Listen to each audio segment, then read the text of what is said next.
Pada suatu masa di Tanah Parahyangan, ketika kabut masih setia menyelimuti perbukitan dan suara gamelan menjadi nyanyian angin, berdirilah sebuah kerajaan kecil yang kelak menjadi besar dan disegani, Sumedang Larang.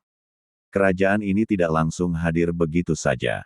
Ia adalah warisan darah dan sejarah, yang berakar dari kerajaan besar Sunda Pajajaran. Awal mula dari kerajaan Pajajaran. Konon, ketika kerajaan Sunda Pajajaran mulai meredup akibat tekanan dari Kesultanan Banten dan Cirebon, banyak keturunannya tercerai-berai.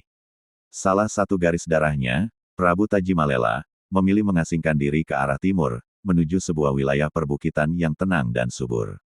Di sanalah ia mendirikan kerajaan kecil bernama Himbar Buana, yang kelak berubah nama menjadi Sumedang Larang. Nama, Sumedang, berasal dari kata, su, bagus dan, medang, wangi, yang berarti, tempat yang harum nan indah. Sedangkan, larang, bermakna, berharga, atau terhormat. Kebangkitan di bawah Prabu Gesan Ulun. Namun kebangkitan Sumedang Larang sebagai kerajaan besar baru terjadi di masa kepemimpinan Prabu Gesan Ulun tahun 1578 sampai tahun 1601, yang diyakini merupakan keturunan langsung dari Raja Pajajaran terakhir, Sri Baduga Maharaja Prabu Siliwangi. Gesan Ulun dikenal bukan hanya sebagai raja, tapi juga seorang spiritualis dan pejuang kebudayaan. Saat itu, pengaruh Islam mulai meluas di tanah Sunda.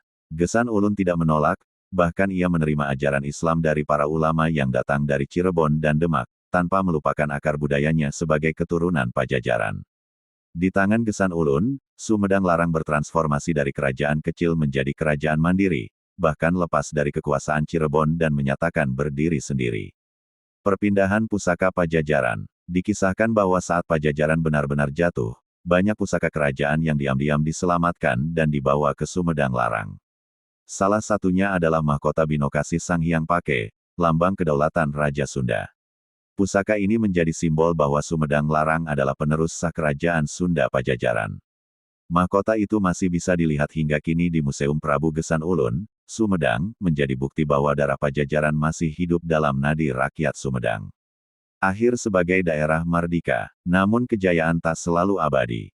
Pada abad ke-17, di bawah tekanan kekuasaan Mataram dan Belanda, Sumedang Larang perlahan kehilangan kedaulatannya sebagai kerajaan penuh.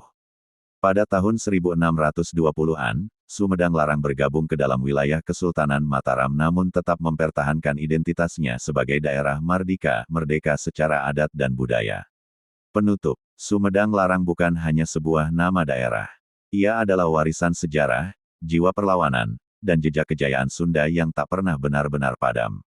Dari Prabu Tajimalela hingga Prabu Gesan Ulun, kisah ini mengajarkan bahwa meski kerajaan runtuh, jati diri dan budaya akan selalu menemukan cara untuk bertahan.